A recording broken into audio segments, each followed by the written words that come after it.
Welcome into the cockpit. See, I was going to do the welcome to co-pilot instead of that bit, but I feel like I've overplayed it at this point. Do like to do it basically every time we do an interstitial episode. I like the bit. What can I say? Fair. The bit is like almost 5 years old. Yeah, I guess I should retire the bit. Yeah, probably. We should probably start this episode by apologizing to our frequent flyers and any new flyers, new passengers, for missing our last review. Sometimes, though, the world is so terrible that talking about TV shows for an hour and a half feels pointless and disingenuous. True. And sometimes you also feel like shit, in addition to remembering the fact that it's time to record a podcast episode when you've just lost track of days because a lot of shit's happened in the world. That shouldn't happen that quickly. I didn't necessarily feel sick. I understand the justice was... I felt quite shitty. I still don't feel great, but... I was just feeling shitty in a very different manner. Yeah. Unfortunately, the root causes of my shittiness are still around. Yep. But also, unfortunately, the podcast grind must continue. Yeah. So we're back with In the Cockpit stuff, where we're just gonna talk about things that we have been up to since the last one of these. Well, but we're also, and I know this is a little wild, also, we have a little bit of a flight plan for the next 3 episodes. I figure we can go over that here in the cockpit too. Yeah, I don't think it's going to matter, though. A lot of the funding for that stuff's been cut, and I think we might just, not be able to land. I thought you were going to say we have to wing it, which would have also been a very good pun. Fair. I'm not good at puns. So, if you can, in your brain, visualize and go back with me in time to the end of 2014, beginning of 2015. There's a new streaming kid on the block. We still got Netflix, we've got Hulu, we've got your anime streamers, but there's a new streaming network getting ready to make their big splash. Tubi. I mean, they just made a big splash last weekend because, they streamed the Super Bowl for free and, Oh, weird. Yeah, but no, I'm talking about YouTube Red. YouTube Premium? No, it was called YouTube Red when it came out. I'm aware. And it was YouTube Red for about 1.5 years. When YouTube Red launched, they had a really hard sell on getting people on board because their biggest thing they were offering was ad-free YouTube experience. And most people were like, yeah, but most ads are baked into the video because at the time, YouTube wasn't flooding your feed with nonstop ads back-to-back in videos. You mean it wasn't 3 pre-roll ads and if you're watching a hour-long content, 2 to 4 more ads throughout it. No, you might have had a pre-roll ad that you can skip in 5 seconds, a mid-roll ad maybe if the video is over 15 minutes long. Or if the YouTuber decided to put it in. Yeah, and then maybe an outro ad, which nobody watches those anywhere, anytime. Yeah. I don't that's why they're the cheapest ads you can buy anywhere. Yeah. And that seemed like the main selling point for YouTube Red. Okay. And so they started introducing YouTube Originals. Yeah. They also very quickly, like I said, changed their name from YouTube Red to YouTube Premium. Although it's also because YouTube Premium was not just YouTube Red. YouTube Premium is a YouTube Premium combined YouTube Red with another YouTube service called Music Key, which was a thing that let you listen to music on your phone with your screen locked. Yeah, and that's the biggest thing, and let it play in the background. Yeah, yeah. But so YouTube Premium was a combination of YouTube Red and Music Key. But the big thing YouTube Premium was doing was original YouTube material. Okay. And I think a lot of what people remember from the YouTube Premium stuff, if they remember YouTube Premium had a lot of shows, was stuff like Escape the Night, which was a game show / horror show hosted by celebrity guest Joey Grafecka, and he invited all his friends to his mansion. Yeah. And they basically did a murder mystery on camera. Okay. Or Scare PewDiePie, which was a horror comedy series where fans tried to... let me guess. Dox PewDiePie because it would be the most terrifying thing that would happen to him in the context of the show. I mean, that was not the goal of the show, but it was, you get the idea. There was also Matt Pat's Game Lab where he tried to do game stuff in real life. Okay. So this is stuff people would remember. There was Red and Link had a show on here. Vsauce had 2 shows. Yeah. One was called Minefield, where Vsauce 1, also known as Michael, yeah, did deep dives on various topics, and it was what you'd find on Discovery or Nebula. Yeah, exactly. It was a high quality science show that had good funding behind it. Yeah. It was an educational science show, and then there was Vsauce 3's Could You Survive the Movies? Where Okay, yeah. he recreated scenarios for movies, and I forgot that was a YouTube Red thing. yeah, these were YouTube Premium shows, and like that was a lot of the early stuff. Yeah. And then later we would get a lot of stuff like Coyote Peterson's Wild Field Trip, and like a lot of this stuff that was like docu-series, like Justin Bieber Seasons, The Secret Life of Layla Pons, Ariana Grande, Dangerous Woman, which were docu-series. They were behind-the-scenes shows that followed celebrities. One was called 30 Days With, and it would be like 30 Days with Ryan Garcia, 30 Days with Why Don't We, and like different celebrities. Demi Lovato's Dancing with the Devil special, that was a YouTube Red series, YouTube Premium series. But in between those docu-series and those original series created by YouTube creators, YouTube also made actual original shows. Yeah. That they produced that had nothing to do with like the creators on YouTube. Yeah, they also had some original movies during that time period, right? Yeah, like The Thinning, which was a YouTube original movie that starred Logan Paul. It had a sequel series. And there was also stuff like Red and Link's Buddy System. I mentioned they had a show. Yeah. And there was a horror Christmas comedy called 12 Deadly Days. Like these were all... I've seen 12 Deadly Days. Mm-hmm. But... Poppy had her coming out show, where she went from being just a YouTube like show to debuting Poppy as a musician called Aunt Poppy. Like, and the most famous of all was Cobra Kai. Wait, Cobra Kai started as a YouTube Red thing? Cobra Kai started as a YouTube Red thing in 2018 with 2 seasons on YouTube before YouTube canceled and it moved to Netflix. Wow, that seems like a bad decision for them. Oh yeah, terrible. Show was so successful they've now made a movie for it. Like, this gets into what I wanted to talk about and what our next 3 episodes are going to be, because about the time they canceled Cobra Kai, they stopped doing written, pre-scripted television shows and moved into docuseries. And the biggest loss we had from this was original dramas, original science fiction dramas. Yeah. At one point, YouTube was becoming the center for new, high-quality science fiction television. See, he says this, and he says this so, like, certainly, and that's part of the reason why we're going to be doing what we're doing, because he's insisted upon this. I'm just like, I don't know, man, you've said some things, and I don't know a single fucking thing you're talking about, but I'll believe you. Well, that's the thing. YouTube Premium had great shows that were just flying under the radar. Nobody was watching this stuff. We've reviewed Wayne. Wayne was one of the first shows we watched. Was fucking that was fantastic. A YouTube original. I know. I fucking love Wayne. Cobra Kai, YouTube original. Cobra Kai is the only YouTube original people still know. Yeah. And it's because Netflix picked it up. But they also did, and this, they did 4 original drama series. Wayne, but they picked it up too late.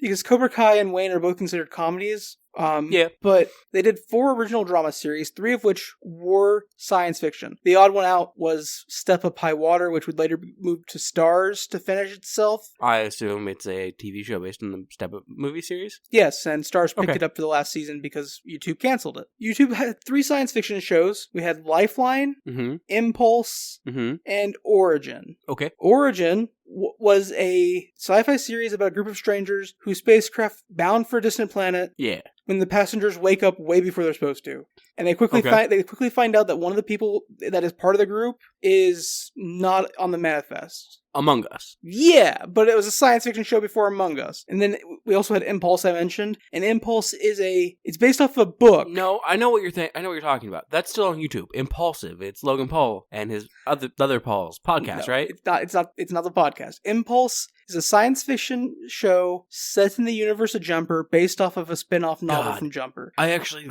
love Jumper so much. It's not a great movie, but I love the universe of it. Impulse has 20 episodes that are about 45 minutes to an hour each. So I know we're going to be watching all 3 of these. That's the plan, if you haven't figured it out. And I'm going to say it. I have no idea how good the show is. I will be watching more than just the first 2 episodes of Impulse. Look, my brain likes to take the movie Jumper and the movie Push and squish them together because they should just be the same world. And Jumpers are another type of telekinetic from because you got the pushers, you got all those. Yeah. Jumpers are just another one of those. And there's no weird secret society and Push hunting people down, but there would be. But like, it makes so much sense. Just squish them together, and it's good. So Impulse is about a teenage girl who discovers she has Jumper powers. Yeah. And then her subsequently getting hunted by a government shadow agency. Yeah. Look, I know at one point I watched like the first season of it when it came out. I can't remember very much of it. What I can tell you is, and this goes for all 4 of these shows, Step Up High Water even. YouTube was pushing out high quality TV shows. Yeah. Like, they were not just trying to make fodder for the YouTube Premium. They were trying to make like actual competitively good shows to draw people in. Mm-hmm. All 4 of these shows, including Step Up High Water, are premium television. Okay. Which is why like Step Up High Water was eventually picked up by Starz, because it was good enough that Starz was like, yeah, hey, we want that. Unfortunately, Impulse, Origin, and Lifeline, which I haven't talked about Lifeline yet, were sci-fi shows. And sci-fi often doesn't get picked up very easily by big brand networks. No, I think the last time a big brand sci-fi show got picked up and actually succeeded was The Expanse. Yeah. Which The Expanse is one of the best sci-fi shows I've ever watched in my life. It's legit so fucking good, though. So the last sci-fi show I was talking about by YouTube was Lifeline. Yeah. Which it's about a personal insurance program where the insurance company who you're paying to make sure you don't die. Yeah, or get severely maimed, I assume. Uses time travel to intervene in incidences within your life. It's also incredibly top secret that they use time travel. Fair. It's kind of like, what's that movie where the guy has to go kill himself at the end? Looper? Kind of like Looper. I was going to say it sounds like it's kind of like a Looper and the Adjustment Bureau squished together. Yeah, it's like Looper but backwards. Yeah. It's very good. I know I've seen all of this because, again, I was an early adopter of YouTube Red because I saw these shows being advertised. Like, for me, initially, the things that got me interested in YouTube Red were Mad Pat's Game Lab, because I'm a game theory stand, but not so much anymore. He means he's a map half stand. I still like style theory and food theory, but it was Mad Pat's Game Lab and Vsauce's Minefield and Vsauce 3, Vsauce 2's Could You Survive the Movies. Like, those shows were what got me to pay for YouTube Red. Then once I was there, I was like, I might as well see what I'm spending my money on. And I watched a bunch of their original shows. And Fair. Some of their original movies, like The Thinning, which, yes, stars Logan Paul, but was a decent movie overall. The Thinning 2, though, is not a decent movie. So I've heard. But, like, YouTube had a bunch of, like, really well-produced, well-acted, well-written shows and movies that just either you can't find legally anymore because YouTube doesn't have them, or just got swept so far under the rug that nobody's ever heard of them. And that's a shame, because people were making excellent programming on YouTube. But yeah, so the flight plan is essentially over the next 3 reviews. We're going to cover Lifeline, Impulse, and Origin. In some order, I don't know. In some order, yeah. That's the order they released in. Lifeline was October 2017. Impulse was 2018, of June 2018, and Origin was November 2018. And then by 2020, YouTube had stopped original scripted content. Yeah. Moved strictly to like unscripted reality stuff and documentaries. Yeah. And that's part of the reason why things like Nebula exist, because content creators are like, yo, we had this brief period where we were like given funding to do really good actual like shows or segments and things. Fuck it, we're gonna do that ourselves. And sure, they don't have, like, any big TV series, really, on Nebula. Mm-hmm. But they do have some, like, Jetlag is really just a reality TV show. Which, I mean, if YouTube Premium was probably still around about the same time Jetlag was really starting, probably would have done really well for YouTube Premium. But YouTube shot themselves in the foot by misnaming their streaming service, misnaming their premium streaming service at first. Mm. And then, instead of being like, hey, this is our fault, we should do a good relaunch instead of just changing the name and being like, no, it's always been that. They, instead, kind of just changed the name. But like, everyone should still know what it is. And then were disappointed with their numbers. Mm-hmm. And blamed it on their content rather than on their marketing. Because, let's face it, YouTube doesn't have great marketing because YouTube never needed a marketing plan. Yeah, that's such a clear thing to see, in my opinion, throughout YouTube's history. YouTube doesn't know how to market. Look at YouTube Rewinds. They're shit. Well, but YouTube Rewinds is supposed to be a marketing tool. YouTube's not good at marketing because YouTube blew up so huge and is now such an integral part of the internet that they don't need to market, but when they try, they don't know how to do it either. Well, not only that, but think about this. The primary way they were getting subscribers to YouTube Premium was people who wanted to skip ads. Yep. Okay. So, where are they going to be advertising these premium shows to YouTube Premium users? Yeah. Because you've let them skip through the ad process. They no longer watch ads. They're probably only like using YouTube strictly for like the viewing experience that they're already after. Mm-hmm. So where are you going to advertise to them about these shows? Yeah. That you're spending ridiculous amounts of money to make. Yeah. How do you get their eyes to your product? It's almost like YouTube should have then, and probably still now, on occasion, do what so many other platforms do, and pay streamers and YouTube content creators to advertise for them in a baked-in ad. I think that would defeat I think in YouTube's eyes, that would defeat the purpose of having creators on their website. Yeah. It's just insane. But it's what they should have done. Because I know I haven't mentioned this yet to you. Because I assume the things that got the most views were probably the things that had creators advertising them anyways. Because they're like, hey, I'm doing this new thing. Go check it out. It's on YouTube Red. It's a YouTube Premium thing.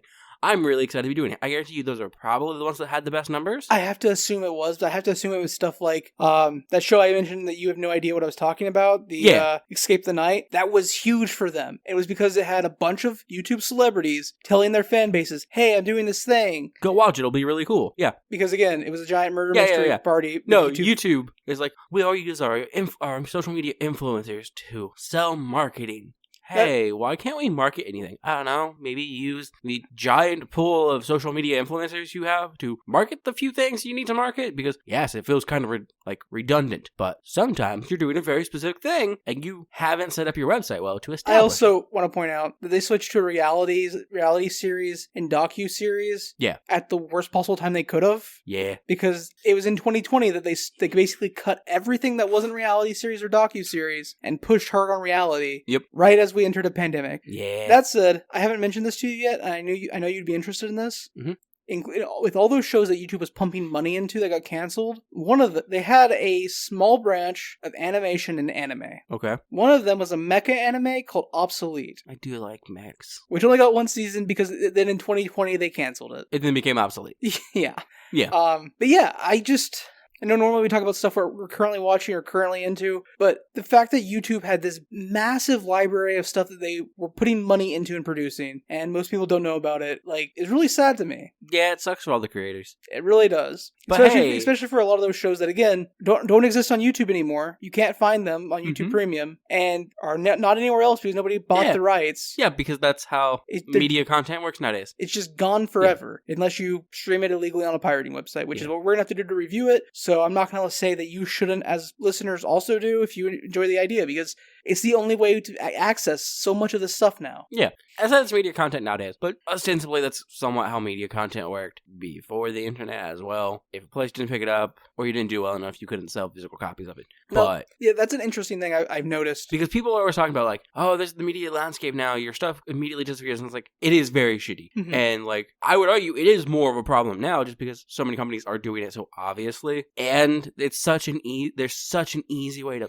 back it up. I think the larger problem with it now is, a show can be really popular with the fan base that it was targeted at. Yes. And then it can just disappear. Previously, if a show was really popular with a target fan base, it typically just didn't disappear because it had viewers, it had an audience. Yeah. Now you have to have or even if it did, generally if that target audience was vocal enough, they would at least get a physical media release of it. Mm-hmm. Example, Firefly. Firefly was popular with this very specific niche. But it wasn't super popular enough to continue. Mm-hmm. But they were vocal enough about it that they were like, yeah, we can make a physical release of it. We'll make some money on it still. And like you were saying, pre the 90s, pre 2000, there are so many movies and TV shows that never got a physical media release that people just have never heard of because the same thing was happening. It just wasn't as apparent. Yeah, it wasn't as apparent. Companies were hyping up things and then be like, yeah, no, we can that because we would like to get the tax credit on it.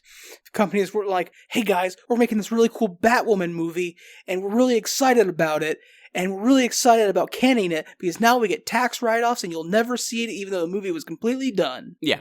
And that all still happened before the internet. But now we hear about it more, and also it feels more offensive because we exist in a time period where it's so easy to be like, well, you already have it all digitized. Just, oh, you're a show. Leave it the fuck up. Leave it on. Leave it on your streaming service. Oh, you have to pay a tiny amount of money to keep it live for them? Do that. Or, oh, you could just let it enter into a public space and you won't get paid for it, but it'll still be accessible, do that. Instead, people are seeing corporations be like, yeah, no, it's not worth our money to keep paying for it to exist on the cloud. But also, we can't let anyone have it. We paid money for that. Yeah, and it feels like all the major streamers nowadays, Netflix, Disney, Max, are allergic to the idea of physical media. Yeah. And I understand why, right? Like, if you're only subscribing to Netflix so you can watch your favorite show over and over again, why would they want to make it where you can buy that show on physical media for a one-time cost of like $80? Yeah. When they could have you subscribing for $20 a month for the rest of your life. Oh yeah, it's like, I think the release between Box 3 and Box 4 of Black Cells, there's only 4 boxes in them. I think Box 4 came out like 2 years later in time span than all the others, like the gap. And I legitimately didn't think they were going to release it because that's about the time streaming was picking up more. I was like, oh, they're just not going to release the final box set for Black Cells in physical media because then, well, you don't need to go to HBO to watch it. You don't need to go to Max to watch it or anything. You just have it, which would have been really annoying. They did. It was Stars, by the way. Stars, sorry. Which would have been really fucking annoying, because I have 3, but like, that's happening now. Like, you have some pieces of media that you're like, you have all but like maybe the final season and the final half of a season, and they just don't have physical releases because companies just stopped caring about the physical release, even though people still wanted it. Yeah, I think a really good example of this is a show I really liked on Netflix. Mhm. It only got 3 seasons before it was canceled, but it's called Sense8. Oh, yeah, the Robbie Amell superhero show? No, that's... Sense8 is a superhero show, Yeah. but it predates the Robbie Amell show. Yeah. It's about 8 individuals across the world who are interconnected through like a psychic sense, and like their lives are all continuously interlocked with each other. Oh, yeah, Kokodo Connect. Gotcha. Yeah. It was a really good show. Netflix canceled it. Yeah. They still have all 3 seasons on Netflix. Never got a physical release. Yeah, it won't. And it won't. And eventually, Netflix is going to be like, people aren't watching this anymore. And they're just going to take it off. And then you won't be able to watch it anymore. Yep. Or... It's why I wish something like limited run, or something like that. If limited run could work with streamers to production companies or something. Production. Yeah. That'd be insane. Limited run, if you don't know. Justice, you want to take over? Because I would, but I'm also trying to remember the other one that I'm thinking of. Okay. So Limited Run is a company, a website, that works with game developers and publishers to take games that are digital only, like they're on the Switch online store or Steam or PlayStation Network. Yeah. And they work to make those digital only games get a limited run of physical releases that are actually like playable physical releases. Yeah, and they'll be like, hey, this game is available on like all 3 of these. Like, oh, it's available on Xbox and PlayStation and Switch. We will make a version for each of those. Like, they have made Switch bundles for games that have only have digital releases. And like, they'll make special bundles too, like if it was a pre-order or a deluxe edition, basically. But they make a physical release of it. And the other one I was thinking of was Super Rare Games. They do the exact same thing. But it's super fucking neat. And it means like, if you really enjoy a game or it's one of your favorite games, but it's digital only, hey, you can still possibly get a physical copy of it if you're lucky enough that a game you love gets picked up with Super Rare or Limited Run to have that physical release. But it's super fucking neat, and I wish there was some company somewhere doing the same fucking thing with streaming media. I can't imagine, and I think this is just the vast discord between games media and streaming media. Yeah. I can't imagine like a company being able to work with all the different streamers successfully in order to do that without streamers being like, yeah, but how are we going to get our cut? Yeah, exactly. Because if streamers wanted to do it, they could do it. Like, they just don't. Game of Thrones came out on DVD for each season. HBO did that. Yeah. They could still do that. They could put Succession out on DVD or Blu-ray. Or Westworld. Westworld is. Is it all out? Complete Westworld is on Blu-ray. I was unaware. You can get Westworld on Blu-ray DVD. That's not even the one I was thinking of, actually. Yellowstone? That's actually what I was thinking of. Oh, AMC's Yellowstone? I have no idea. I have no idea if it is or not. Yeah. I was also unaware it was AMC. Also, Yellowstone is one of the most popular TV shows on Earth. Yeah. At least in America. And I know most of you aren't watching it, and I know we aren't watching it. It's because it's not popular with our generation. Yellowstone somehow became one of the most popular TV shows by being a show built for boomers. It's Gunsmoke and Bonanza and all those things that were already popular with them, but just new. Yeah. And also, it was catered to people with a TV connection, who are actually watching cable television. People who watch Gunsmoke and Bonanza. Yeah. Yeah. I think we can probably stop harping on this fact. Yeah, even probably. though, while we're on it, Being Human, the US version, and this isn't even because sci-fi is greedy or anything. It's just because they never saw that there was a demand for it, and they didn't think it would be. It comes down to the same thing. They didn't think it would be profitable for them. They never released season 4 in the United States on Blu-ray or DVD. Yeah. So the only way you can get season 4 on Blu-ray or DVD is to buy a version from a different region. But unfortunately, it's from a time when region-locked DVDs and Blu-rays were a big thing. So in order to buy a version of season 4 of Being Human on Blu-ray or DVD, it will be region locked. So you have to have a DVD player or Blu-ray player from that region, or a jailbroken DVD player or Blu-ray player, in order to be able to watch all 4 seasons of Being Human on DVD or Blu-ray. Yeah. And it's so painful. Passengers, we've talked about it before. We both have really no like Being idea Human. how painful it is that my favorite show on this godforsaken earth is being gatekept from me because Sci-Fi couldn't afford to put the 4th season out in the United States for some goddamn reason. Yeah. You know what the worst part is? The idea that it's region locked implies that they are aware that it's wanted in other regions, because the fear is that people would buy it from that other region. So, what the fuck? it being region locked implies that they had intentions to release it in America, and then never did. Yeah. It's really upsetting. I understand that Being Human is not the best show. Yeah. It is my favorite show. It's a great show. And I don't want to deep dive into why it's my favorite show again on this podcast. We've done it too many times. Let's move on. Justice, have you been playing anything or watching anything? I've been playing some Ghost of Tsushima. It's a very pretty collectibles game. So, Justice, being the cool fucking brother he is, got me Ghost of Tsushima on Steam for my birthday. He had like 6 options. I spun a wheel.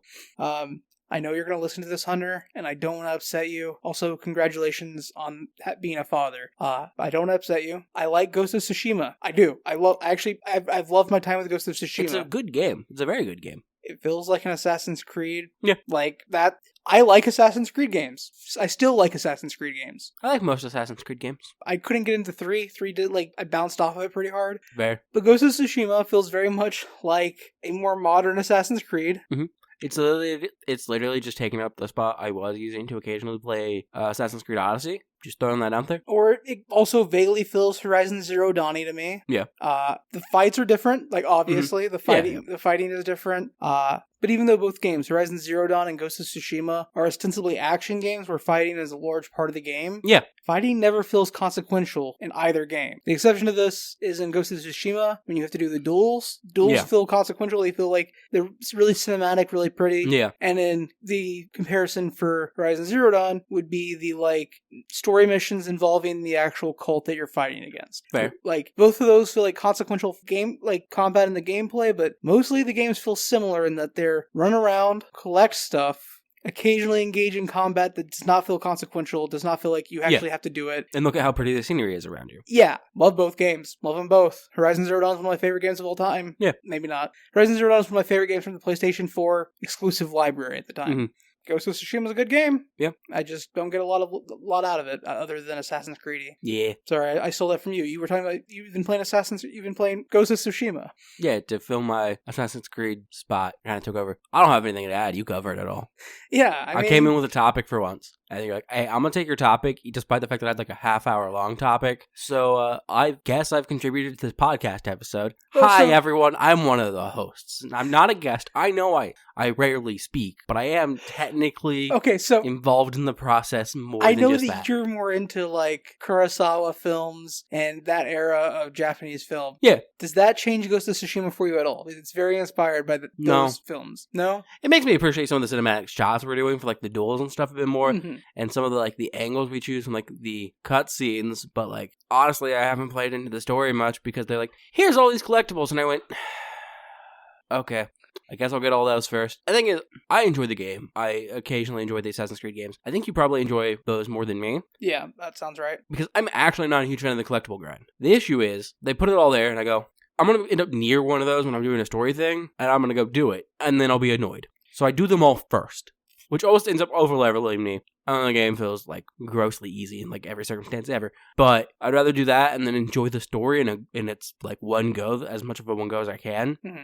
So, yeah. So I like the haiku writing collectible parts though. Those are fun. The haiku writing is very different and enjoyable from most other collectathons. Yeah. I will say one of the biggest props I can give Ghost of Tsushima so far is it doesn't feel like leveling. This sounds like an insult. Doesn't feel like leveling matters. No, the other thing I would say that matters in leveling is just once you have all 4 sword styles, then it doesn't feel like leveling matters that much. Yeah, it becomes it's a little rock paper scissors at that point. But leveling doesn't feel like it matters in that it doesn't make you that much stronger. Yeah, it just gives you more tools and options. Mm-hmm. And while tools and options technically make things easier, it doesn't actually make the gameplay easier. If that honestly, makes sense. The thing that helps you more than leveling is the collectibles, the ones that give you health and resolve. Yes. Yeah.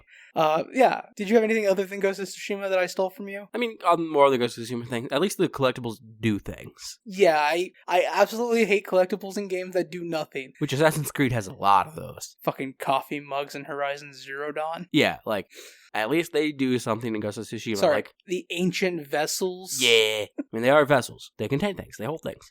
God. but at least they do things in Ghost of Tsushima. You got the ones that increase your resolve, the one that increases your health, The one that let you pet little foxes. the one that gives you items that increase damage and output and whatnot. I know you don't have the hook shot yet, Yeah, the no. grappling hook, but once you have the grappling hook, Mhm. climbing for different shrines, because some shrines are only accessible with the grappling hook, is actually a lot of fun. Fair. Which, if you can make exploring in a game fun, that's like... Look, I think most games gain a benefit from adding a grappling hook. Yeah. And is that partially just because I grew up playing Ocarina of Time? Yeah, probably, but I love me a grappling hook. Give me a grappling hook. Mm-hmm.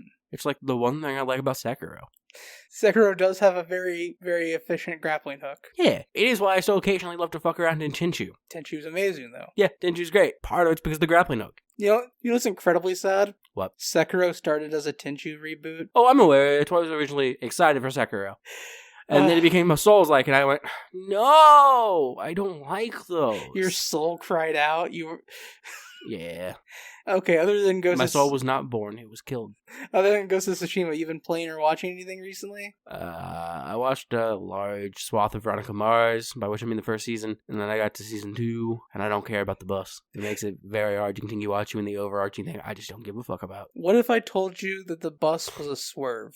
No, it didn't swerve. That was the issue. They saw no brake lines, no attempts to turn, they just went right over the cliff. No swerve. I meant from a plot perspective. Yeah, I assume it's not going to be the most important part, and it's probably going to change, but like... It's wild that the bus killing off multiple reoccurring characters and being a huge plot device of season 2 isn't actually the most important part of the bus crashing. Fair. Yeah, I don't... So instead, the other day, I just started X-Files from episode 1, because I've never actually watched X-Files all the way through. I've seen a fuck ton of X-Files. Mm-hmm. I've never watched it from the start. I did like watching X-Files and going, oh, this is a plot line from Supernatural, and being right. And then the next episode going, oh, this is a plot line from Supernatural. To which I had to reply, no, this is a plot line from Doctor Who. And both of us being right. It's actually great. I love that aspect of it. Yeah, and its theme song is fucking iconic for a reason. It literally gave me nightmares as a child. Wimp. Yes. Music was more effective at giving me nightmares as a child than horrific imagery or horror movies. Fair. Like, there was an Alice Cooper song that gave me nightmares as a child. The theme song for X-Files. There was another theme song that really fucked with my brain. Wasn't it Rooster? It wasn't Rooster. That's the one I've heard members mention. I can't remember. It was... Yeah, I say that, and everyone's like, no, that's not right. It was Inmates by Alice Cooper. Yeah. Song gave me nightmares. Fair. But good song, though. It is a good song. Alice Cooper writes good music. But yeah, X-Files theme song was one of those songs. So iconic, though. I fucking love it. Mm-hmm. Fair enough. That's all. How far did you get in X-Files? I know I fell asleep episode 4 or 5. Fair enough. I did skip. I think it's episode 3. You skipped episode 2. 2. Sorry, yeah. Yeah. Which introduces Deep Throat, a very important character. Yeah, but I already know about them, and I think episode 2 is maybe the X-Files episode I've seen the most of. I don't know how, but I've seen it so many times. Episode 1 is the the X-Files episode I've seen the most. X-Files is an entirely different show. It's not very good. So I guess then I should get into what I've been watching. I mean, I guess you can. I watched the first 3 seasons of Veronica Mars. Yeah. I need to watch the movie and then season 4, and I do this all the time. When there's a giant break between, like, seasons or, like, like in the case of Veronica Mars, the show was canceled and then they made a movie. Yeah. It's like the Matrix 4 for me. Like, I know I love the Matrix movies and I should want to watch the 4th Matrix film. I don't think, like, I know it's made by the same people. I just don't think it will have the same... I think the only property I can think of with the massive amount of real life in time gap hasn't affected you was Psych in the Psych musical. Yeah. Movies.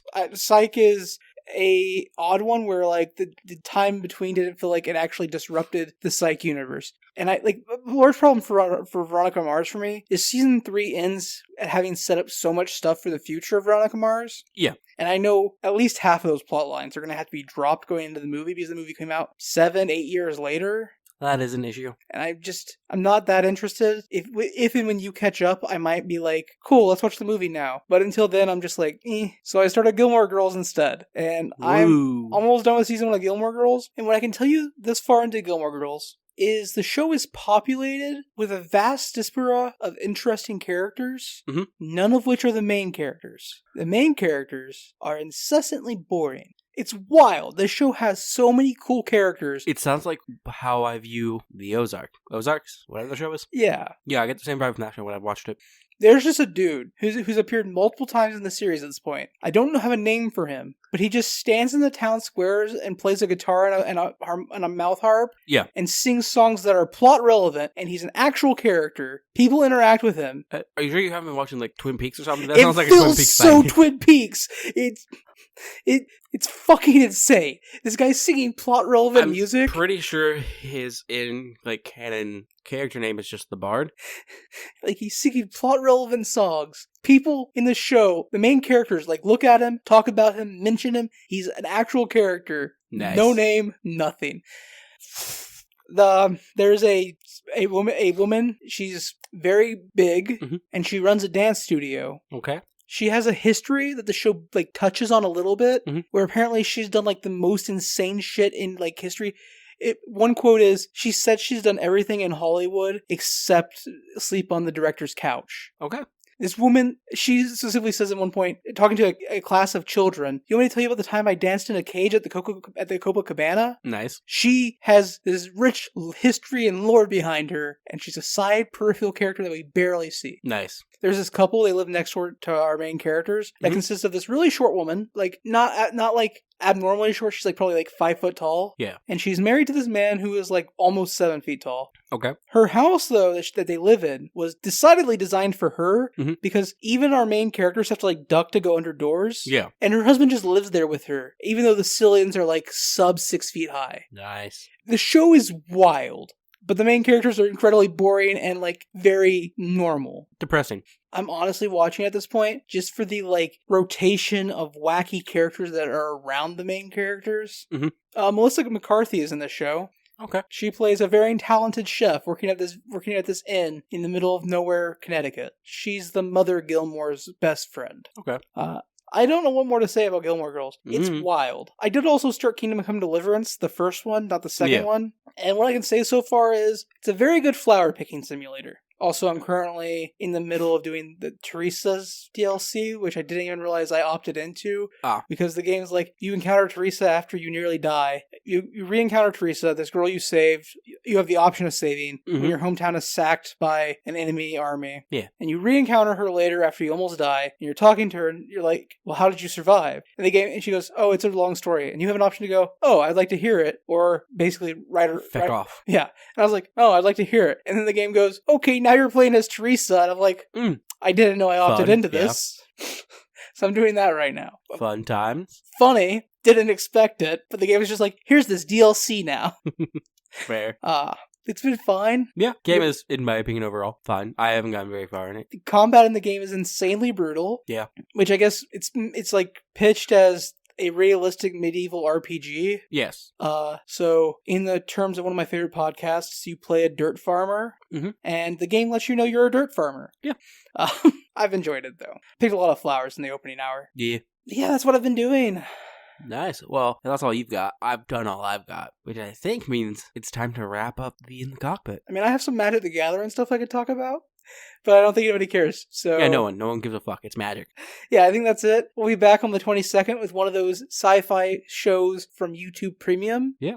And until then, if you want to get a hold of us, you can find us by emailing us at copilotsreview@gmail.com. Finding us on Blue Sky at Copilots Review. Or finding a link to both of those, as well as our Discord, our Patreon, our YouTube, by going to our website, copilotsreview.simplecast.com. Thanks for joining us in the cockpit. We'll see you on the next flight.